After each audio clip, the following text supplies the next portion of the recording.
Despite being referred to the Senate Committee on Ethics, Privileges and Public Petitions for Disciplinary Review, Senator Natasha Akpabio has filed a lawsuit against the President of the Senate, Senator Akpabio, for alleged defamation. Akpabio raised concerns after her seat was being reassigned following a shuffle triggered by opposition members switching to the majority wing. She resisted relocation, leading to a confrontation and her and the Senate President. In the suit filed before the Federal Capital Territory High Court on 25th of February, the Senate President of the Federal Republic and legislative aides to the Senate President, Ufon Patrick, were listed as second and third defendants. Meanwhile, Citizens Network for Peace and Development and Civil Society Organization CSO has asked Natasha Akpabio, Senator representing Kogi, to redirect her energy to legislative duties. In a statement, Francis Wanner, the executive director of CSO, asked the lawmaker to refrain from activities as perceived as distraction to the Senate. Wanner said the Kogi senator should be fighting for poor Nigerians rather than fighting over seat allocation in the chamber. So joining us now on the show is Senator Natasha Akpabio, this day award Senator of the Year, member representing Kogi Central at the National Assembly. Let's go to it because there's a lot to talk about, Natasha, and there's a one for time. There's been some allegations, of corruption against you by some Northern, youth association. Can you address those allegations? That's number one. Number two, can you tell us how seats are being arranged, in the Senate and what transpired, your take on that? That's number two. And really, I'd like to know, you and Akpabio today, you and Akpabio another time. What is really the matter between you and Akpabio? Because I hear that both families are friends. So I'd like to really know what is going on. Why always you and Senate President Akpabio? Those three questions. Good morning, Rufai. Good morning, Ayo. And good morning, Professor Kila. Thank you so much for having me on your show. And also thank you for awarding me as the Senator of the Year. It's quite unfortunate that after such a long break from me being in studio, this scenario had to bring me in here.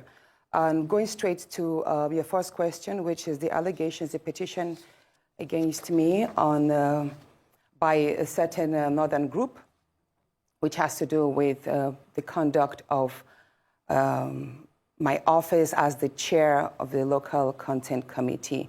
I would first say that the allegations are baseless, but as they are hampering on my integrity, I am glad to throw some light on it. The first allegation there was on the misappropriation of the funds in the account and withholding the interest, as it said. I would like to say this, that when I resumed as chair, I have the bank statement here. It's an account under the name Senate Committee on Local Content, and the account is with Sterling Bank, and the account number is 00662082209. And when I resumed as chair of the committee, the account balance was zero. And then gradually, at the time I handed over to the next chairman, the account had 13,649,335 naira and 4 kobo. And I will say this, the first month after my resumption, the clerk of the committee, whose name is well listed there, probably the lady who is behind this petition, Mrs. Edith Aja, she approached me in January and said, oh, the first month's payment has gotten in. And I was like, what do you mean by that? She told me that every month, every committee in the National Assembly receives 950,000 naira as running or operational costs. And so that I said, okay, what is the money supposed to be used for? She said, it's for logistics, mail dispatches, whenever refreshments for meetings that we have, and all that. I said, okay, so if 950,000 naira has hit the account, we are yet to call for any meeting, so I think leave that money there, or is there a problem? She said, yes, the trend or the norm is that if there is no event or happenstance that utilizes the money, we are supposed to share the money. I said, how do you mean? She said, the money is usually shared. I, as a chairperson, I will take a part of it. I'll give some to my deputy, and the rest of the money will be shared amongst the staff of the local content committee. And I was like, did you say that is what happens? She said, yes, that is what my predecessor did, and that is what happens in all the committees in the National Assembly. I said, well, you know what? That money, if it's meant to service the operations of the committee, it's not meant to enrich my pockets. It's not meant to enrich the pockets of the staff. I would not want to collect this so-called impress. So I would advise that you keep that money in the account, and we build the money, we use it for whatever it's needed. If we have to buy office equipment, print stationaries, then we use that money. And I promise this, and the bank statement is here. Anyone who has access to it, I have called the account number. You can check. We have gradually built the account. We use there was a time I approved the money last year for the purchase of a printer, because it made no sense that we kept on spending so much money printing outside. I was like, you know what, let us have a printer in-house. We bought a printer. We also have printed lots of materials, but basically the money, I never took a kobo out of that in the name of impress. I never gave my deputy then, who is Senator Ede Dafinone, any impress. He can verify and attest to that. Neither did I allow any of the staff to take any money, because that is taxpayers' money, and the money was meant to service the office. Now, the second allocation there is that, oh, but by the way, it would impress you to know that ever since I left office, the money has been withdrawn by the clerk. About 5 million was withdrawn. And 2 days after my removal again, 4.9 million was withdrawn. So as at today, the bank, that account that had 13 million has only 123,000. Now, the second allegation there is that I harassed the clerk, and I called for the CVs of the staff. Now, this is it. I believe in, I believe that the committee was set to oversee the operations of all the IOCs and the national industry players, and to also strengthen in-country capacity with regards to the oil and gas sector. So such a committee needs the services of lawyers and auditors, because we have to look at a whole lot of accounts and how monies are being spent, monies that are due to strengthen the educational and training sectors, how they are being spent. So one thing, again, the clerk told me was that we needed to deploy the services of an external consultant.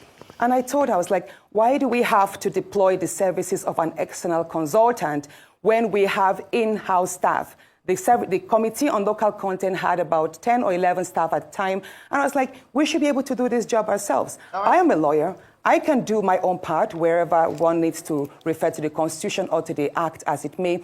And I believe we should have supporting lawyers, we should have auditors, we should have accountants amongst the staff. So I asked her for the CVs so that I could look, and then amongst them I can write to the clerk of the Senate and say, you know what, can you swap this person, because I want to have an effective team to operate. So if that is what they say, harassment, then so be it. And as for the rest, they mentioned I harassed NLNG. Excuse me, please. Natasha, I harassed NLNG. Natasha, for the want of these companies will write and act and defend. For the want of time, the second question I ask is, then what transpired on the Senate floor? Second question, and why is there always a tiff between you and the Senate President? So those are the two. You can put both together. Of course. Why is there always a fight between you and the Senate President? Of course. That was on the sitting arrangements. I think it was a Thursday, last Thursday. I walked to the chambers early before sitting. I signed the book. Please, can I have some water, please? Where is it? Oh. Okay, we'll just wait to... I flew all night, so I'm kind of drained. Okay, so... Yes, you were saying, yeah. The sitting arrangements. I walked into the chambers that morning. I signed my attendance sheet, and I was walking straight to my usual seat, which is the last seat by the door, like at the topmost last seat by the aisle. So, and then I was told by one of the sergeant at arms that, oh, ma'am, that is no longer your seat. You are now sitting at the far end there. And I was like, since when? They said, well, that's what the Senate President instructed. I was like, I was in chambers yesterday, which was Wednesday. I've not been notified. Why did you change my seat? What reason? I'm comfortable here. I'm okay here. I wasn't notified to that. So I was upset. And then I said I refused to move to the new seat. I don't even know what the new seat is. I don't even know the number. I don't know. But they told me it was the last seat, appointed the last seat at the far end. So then the procession came. The president walked in to the seat, and then the rest was shown online. I was already told, by the way, that I should gently move. Some senators messaged me that I should please adhere to the change and move to my seat because that was a trap, a setup. And I was like, I was trying to understand what trap, what setup. At that point, the minority leader, Senator Abamoro, walked up to me and he told me, Natasha, please just obey, just go to that seat. And I'm like, no, sir, you are my leader. You should speak for me. I am not aware that my seat has been changed. And I believe I should be given a chance.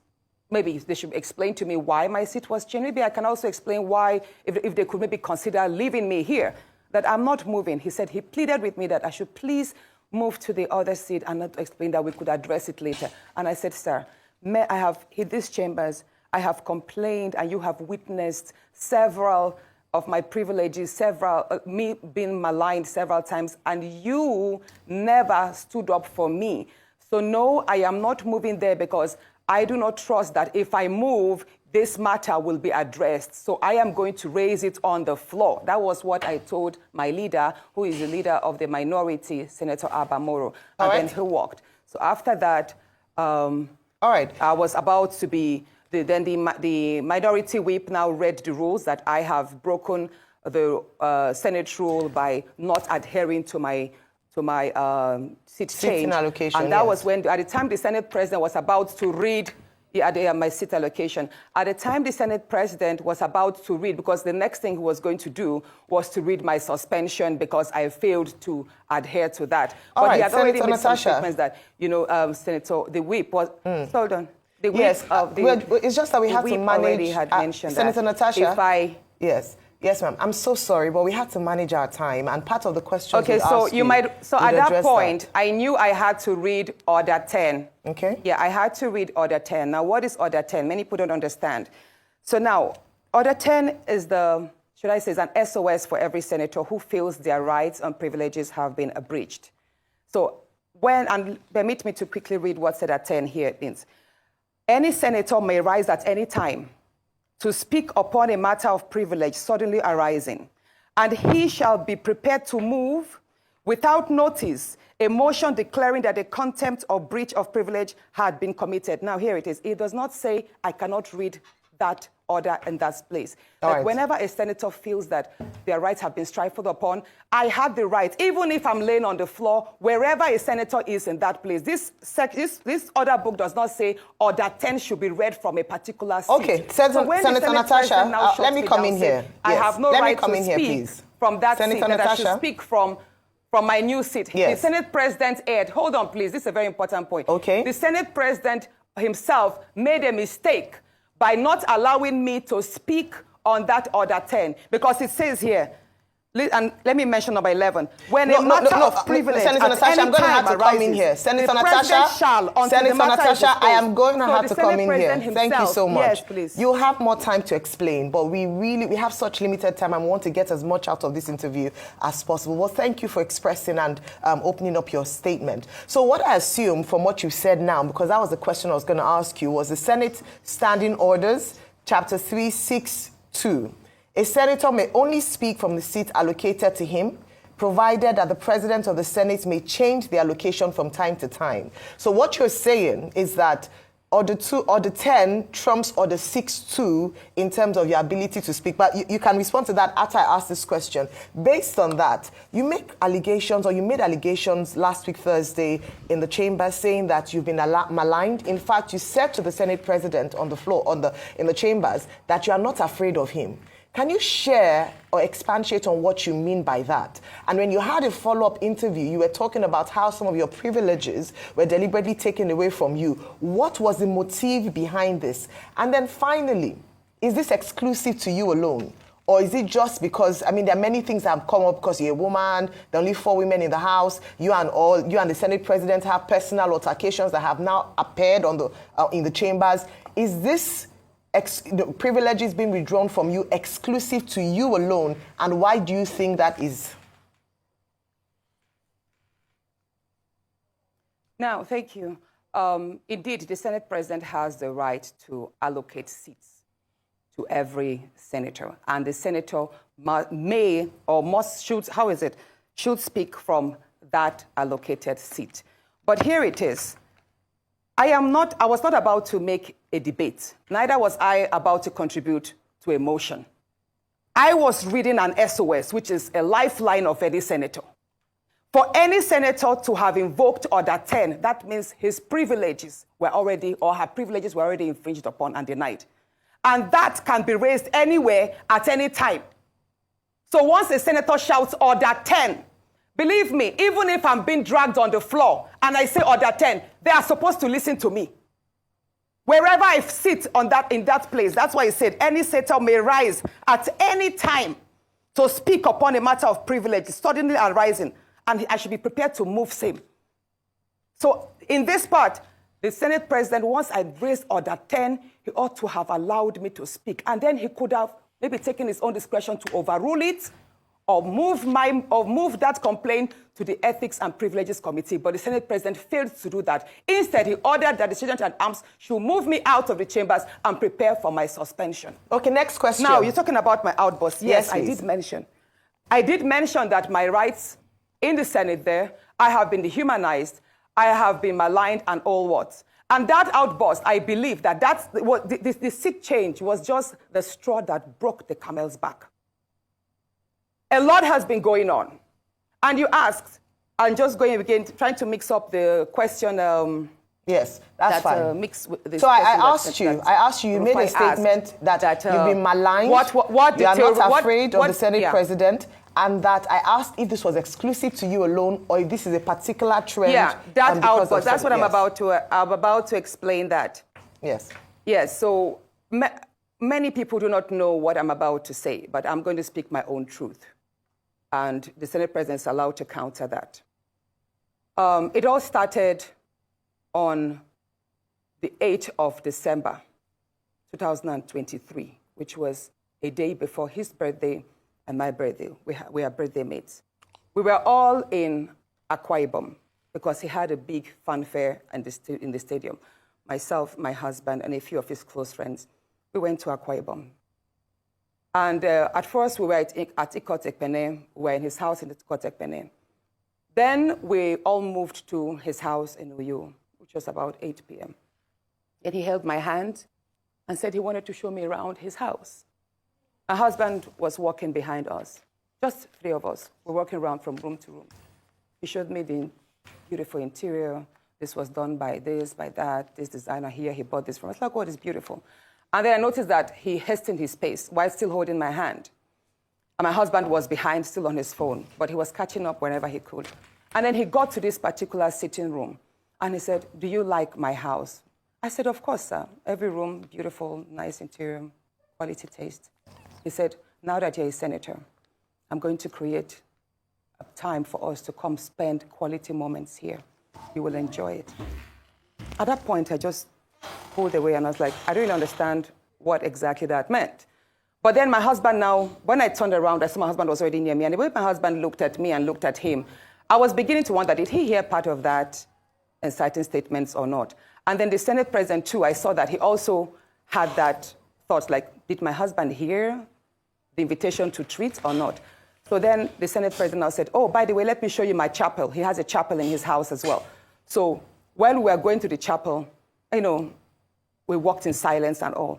So that evening, before we left the Senate President's house at about 11 midnight to the 4 points in Ikot Ekpene. And my husband asked me, "Natasha, what did the Senate President whisper to you? What's he telling you?"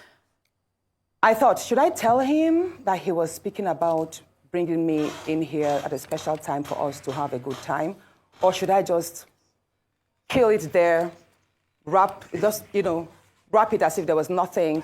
Because tomorrow was a big day. I know how much my husband adores the Senate President. He loves him as a brother. My husband would do anything to support him. So I told my husband, nothing. I can't remember what I created, but I just gave him some words to manage, to mask what was said. When we laid in bed, I lay to my right, and my husband wrapped his arms around me, and he said, my love, you know you can't tell me anything. What did the Senate president tell you? Again, I was like, don't you believe me? I said, nothing. Nothing. Moreover, it's my birthday in a few minutes. Let's just be happy. Then my husband told me he doesn't want to see me travel out of the country alone, and I should not go to the Senate president's house because he has a guest house where many senators do go there, you know, after office to like get approvals and all that. So I told him, okay, no problems. That was it. I thought that was going to be the end. But then, in February, I wanted to move a motion. I wanted to move a motion for the investigation on the ills of corrupt practice in Ajakuta Steel Company. I listed that motion 5 times. It was the 6th time that it was listed on the order paper that was approved. Many senators can testify to that. Each time the motion is listed, just before he takes it, he will say, oh, Senator Natasha, we can't take this motion because the board of the Senate does not accommodate it. Or he will speak on others and then let it drag so that just before my motion is taken, the time will be well spent and won't. So he kept on doing that. I went to him in his office. And I said, Senate President, you know how important this Ajakuta Steel Company to me is. You know how important it is to my people and to Nigerians. I've noticed that you have stepped down this motion. As a matter of fact, a number of senators told me, go and see him and plead with him so that he would take it. I was like, sir, please, why can't you take this motion? It's very important. It's been listed. Then it was listed the 3rd time and stepped down. He then said, Natasha, I'm the chief presiding officer of the Senate. You can enjoy a whole lot if you take care of me and make me happy. At that point, I said, sir, I'll pretend that I didn't hear this. He said, well, the ball is in your court. I left his office, and when I got home, I told my husband, I didn't tell my husband what happened. I just told my husband, please, can you speak to the Senate president to allow my motion scale through? I think I also spoke to the DSP, to the leader, Senator Pemi. I spoke to a number of senators that they should please intervene and allow him to laugh. I never told them what happened. My husband had to take a trip to London. Then the Senate president traveled to London. My husband met with the Senate president in London and pleaded with him, let my wife take this motion on Ajakuta. That is very important to her. Okay. All right, Senator Natasha. Said, okay, that he did not take it because he was protecting me. Hold on, please. He didn't take it because he was protecting me. Protecting me from what? Anyway, at the time my demotion was taken, it was the Deputy Senate President, His Excellency Barao, that actually sat. The Senate President stood up and walked out. So it was Senator Barao that actually took it. All right, Senator Natasha. And from there, many other incidents happened. Yes, Senator Let's Natasha. talk about the nightclub. Yes. Hold on, let's talk about the nightclub incident. Professor Kila is going to ask you a question. I'm so sorry to have to interject here. But I just want to mention that, and I'm glad you gave the caveat at the beginning of your statement, that this is your side of the story, and the Senate President has the right to defend himself or to counter what happened between you privately. So what I assume, or for what you're saying, is that what happened last week Thursday began from a private conversation, and then you have felt like you've been maligned as a result of you not agreeing to certain propositions, right? Yes. Okay, so what has happened? You know the story of when a student keeps being failed. Yes. Please, let me say this, Ayo. You know the situation we see in universities whereby a student is continuously being failed just because she has not slept with the lecturer. That's what I've been facing, in simple terms. Thank you. Professor Kila. That is what I have been going through. Thank you very much, and Professor Kila. Now, moving to, should I speak about the nightclub incident? No, that's okay. Professor Kila will come in now. Thank you. Don't do that. It's got the time to come in because you've just indicted the lecturer indirectly. And I'm coming to ask you a question. Senator, it is from your side of the story, it is clear that there's a lot of undercurrent and personal issues that had led to the, should we call it the outburst on the allocation of chair thing. There's a lot going on, and you've made a series of allegations which indicts the Senate President morally, if not criminally, at least, and there's indictment of abuse of power, because if he's refusing you to do your duty for personal reasons, we need to see if he has the right to do that. But let me ask you a question, just to simplify. This idea of your seat was reallocated and you don't want to use it. What's in a seat? Why was it so important for you not to just move as you've been told to do so and deal with it later? What's the importance of saying no to that seat allocation? Thank you so much, Professor Killer. Sitting arrangements in the National Assembly or in the chambers is very critical. That is why at the forefront, we have the leadership. And after them, we have ranking senators, second-timers, third-timers sitting there. And the nearer you are to the Senate president, the more visible you are. You're able to interface with the daily activities, and then you have more visualized, like the cameras capture you more. You're more present as against being a backbencher. So where I am sitting, the Senate president sits at the lowest point, while I am sitting at the topmost point, but on the same level. So, Senator, it is, Senator, I'll recap for you. So whenever whenever I stand, yes, it is safe to say that where I was moved to, was you felt they were reducing you. Where the workers, the chamber staff sit.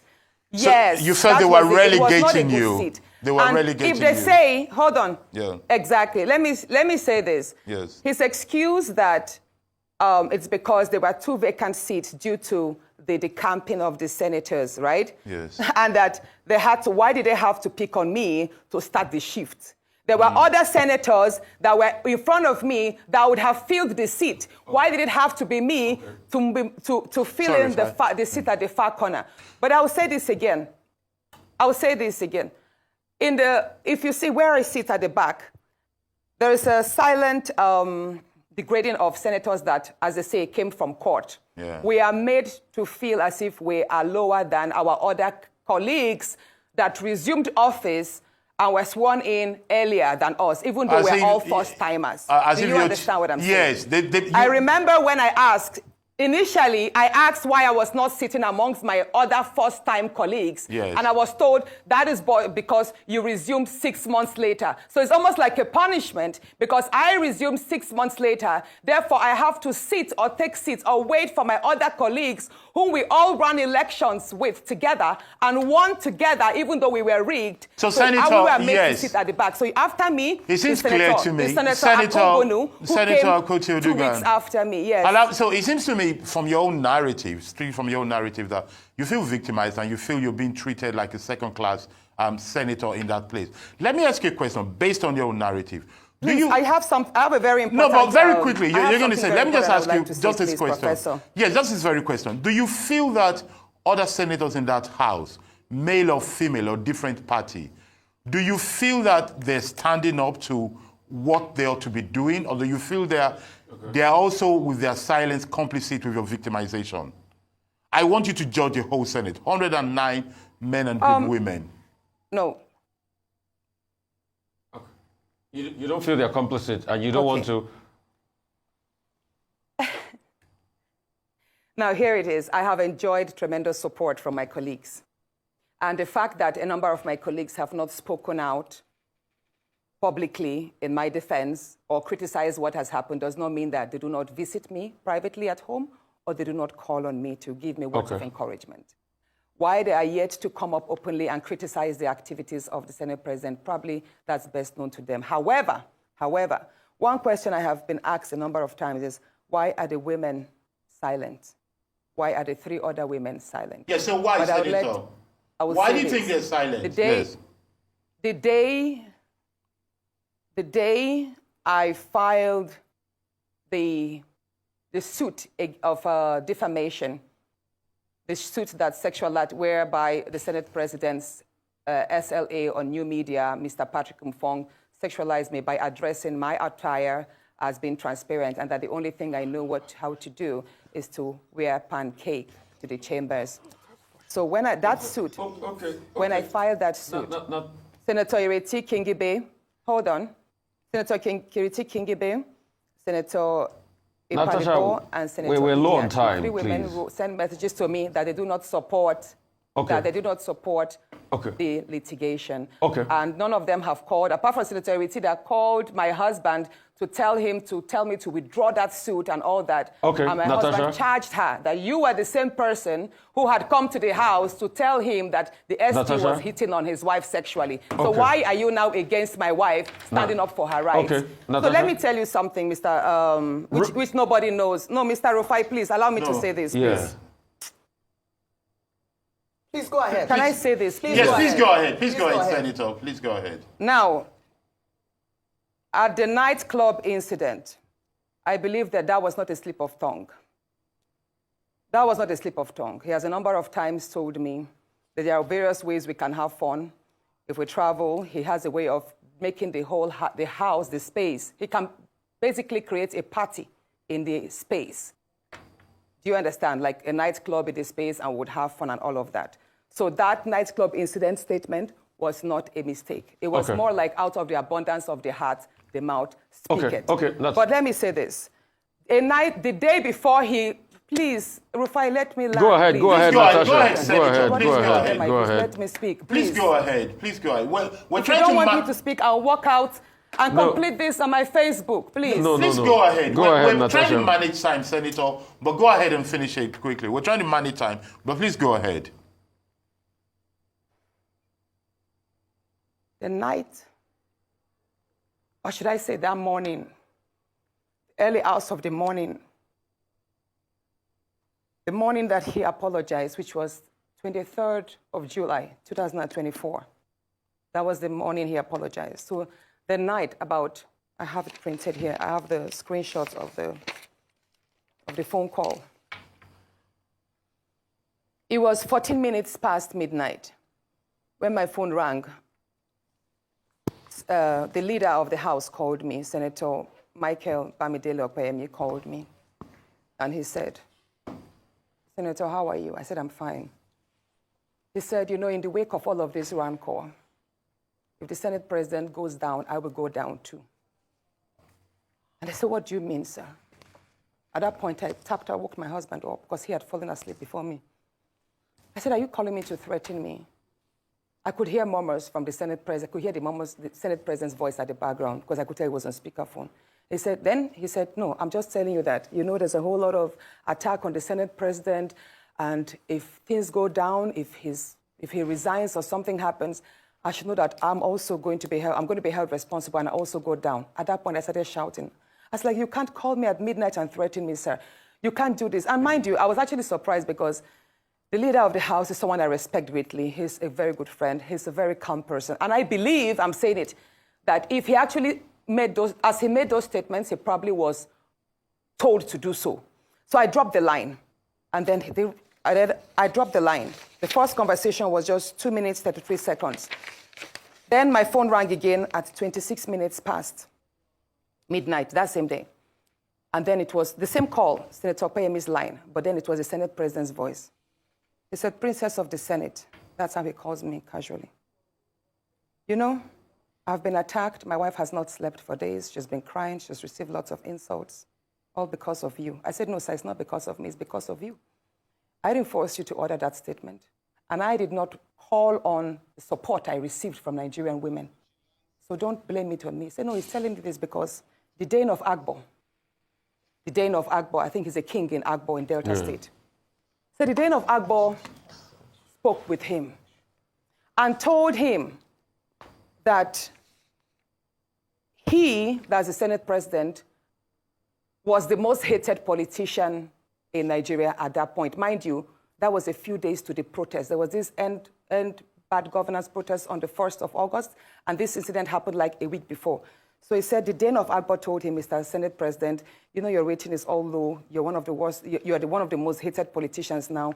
So I would advise, he said the Dane of Agbo advised the Senate President to leave Abuja because if he is caught in the middle of the protest, he could be attacked by the Nigerians. I said, so why are you telling me this, sir? He said he's telling me because he found it insulting that the Dane of Agbo would tell him to leave, to run away, to leave Abuja. And that he's telling me, he said, Natasha, I'm telling you, go and tell them that if anybody over the age of 20 approaches me during the protest, I will what was the word? Hold on. I will take that person down. The Senate president told me over the phone that based on the advice that the Dean of Akpabio gave him, that he should leave Abuja in the wake of the protest so that he will not be caught and probably will not be approached or attacked by the youth. He said, Natasha, I have the capacity, I'm number 3 citizen. If anybody over the age of 20 dares to confront me, I will take that person down. That person should dare me with his life. I said, at that point, I started shouting. I now told my husband, he didn't know the phone was on speakerphone all the while because I'd woken my husband up from the first speech. I was like, my love, can you hear what he's telling me? This is exactly what he does. At that point, when he knew, he was like, is your husband there? Oh, yeah. I said, yes, sir, my husband is here. And he heard everything. He then told me to pass the phone to my husband.